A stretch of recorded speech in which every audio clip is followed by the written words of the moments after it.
औज़ुबिल्लाहि मिनश्शैतानिर्रजीम बिस्मिल्लाहिर्रहमानिर्रहीम। अल्लाहुम्मा सल्लि अला मुहम्मद व अला आलि मुहम्मदिन कमा सल्लैता अला इब्राहीम व अला आलि इब्राहीम इन्नका हमीदुम मजीद। अल्लाहुम्मा बारिक अला मुहम्मद व अला आलि मुहम्मदिन कमा बारकता अला इब्राहीम व अला आलि इब्राहीम इन्नका हमीदुम मजीद। आज आपको जंग ओहद का वाक़या सुनाते हैं। कोई मुसलमान नहीं जिसने ओहद का वाक़या ना सुना हो। सबको पता है कि जंग ओहद हुई थी। रसूल करीम सल्लल्लाहु अलैहि वसल्लम ओहद के मुकाम पर गए थे अपने लश्कर के साथ। वहाँ पे आपको थोड़ी सी गलती सहाबा की कमज़ोरी की वजह से आपको बहुत नुकसान उठाना पड़ा। आपके दंदान मुबारक शहीद हुए, लेकिन असल हकीकत कोई नहीं जानता। वो वहाँ हुआ क्या हुआ वाक़या वो मैं आज आपको बताता हूँ।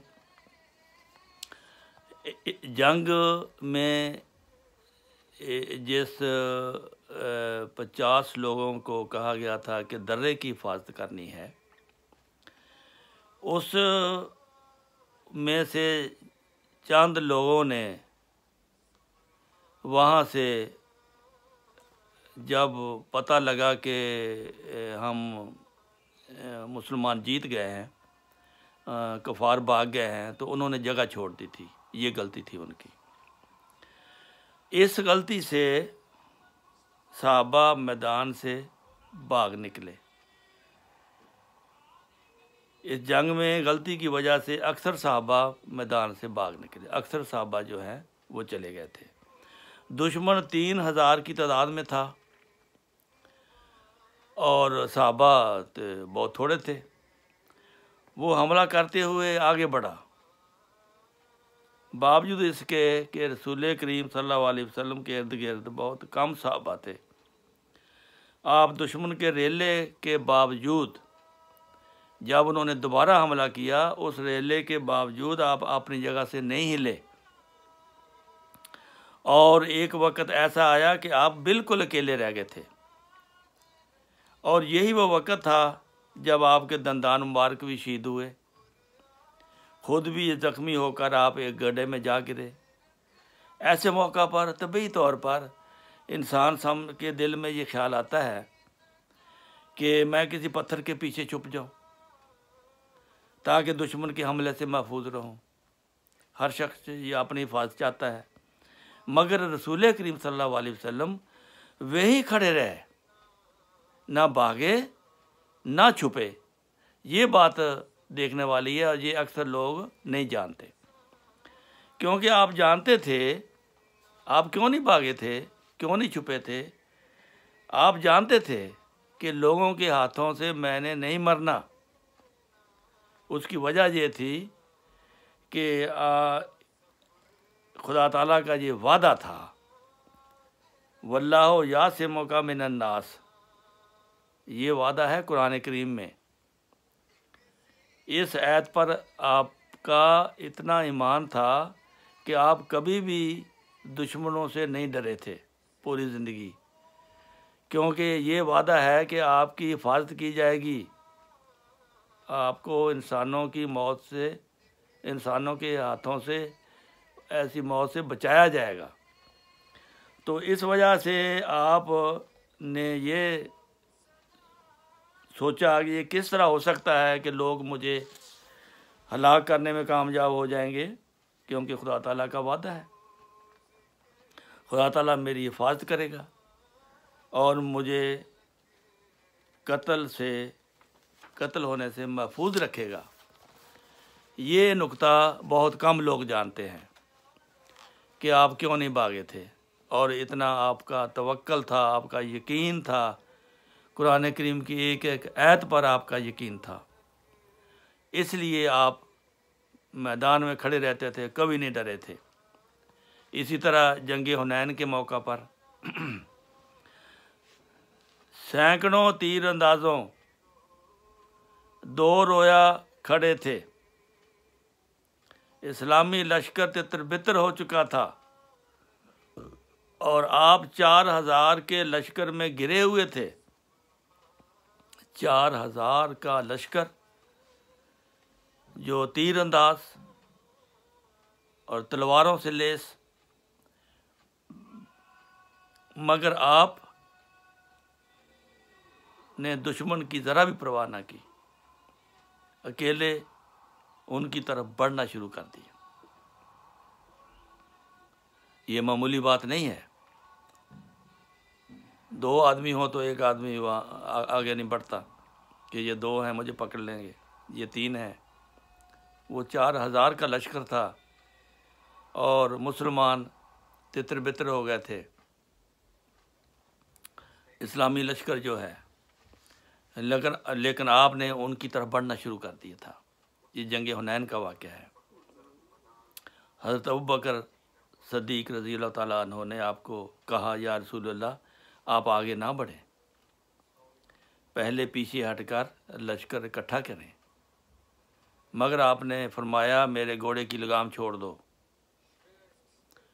फिर आपने अपने घोड़े को एड़ी लगाई और बाआवाज़ बुलंद ये कहा, अना नबियो ला काज़िब, अना इब्न अब्दुल मुत्तलिब, मैं नबी हूँ, झूठा नबी नहीं हूँ। मगर इस बात को देखते हुए कि दुश्मन के तीरों और तलवारों की परवाह ना करते हुए मैं अकेले आगे बढ़ रहा हूँ, तुम कहीं ये ना समझ लेना कि मुझ में खुदाई सिफात आ गई हैं, बल्कि याद रखना कि मैं अब्दुल मुत्तलिब का बेटा हूँ, तुम्हारे जैसा ही एक इंसान हूँ। ये इस कदर बहादुरी, इस कदर अल्लाह ताला की बात पर यकीन कामल, इस कदर हिम्मत कि आपने ऐसे लश्करों का मुकाबला किया जिसकी मिसाल आज दुनिया में कहीं नहीं मिलती। ना पहले जब से दुनिया शुरू हुई है और ना क़यामत तक इस किस्म की मिसाल आपको मिलेगी कि एक आदमी इतनी बहादुरी से निडर होकर इतने दुश्मनों का मुकाबला करता है और उसको परवाह नहीं, और उसको ये यकीन है कि ये मुझे नहीं मार सकते। ये सिर्फ़ नबी करीम सल्लल्लाहु अलैहि वसल्लम का खुदा ताला की ज़ात पर कामल यकीन और ईमान ज़ाहिर करता है। एक और कहानी सुनिए छोटी सी। ये एक कहानी सुनाई गई कि एक बुज़ुर्ग कहीं सफ़र में जा रहे थे और जंगल में उनका ज़िक्र हुआ और एक जंगल में उनका गुज़र हुआ, ज़िक्र नहीं गुज़र हुआ। वहाँ एक चोर रहता था। चोर हर आने जाने वालों मुसाफिरों को लूटता था। डाकू हुआ फिर चोर तो ना हुआ। अपनी आदत के मुवाफ़िक उस बुज़ुर्ग को भी लूटने लगा।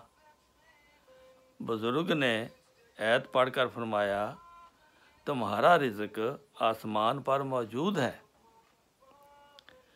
तुम खुदा ताला पर भरोसा करो और तकवा अख्तियार करो और चोरी छोड़ दो।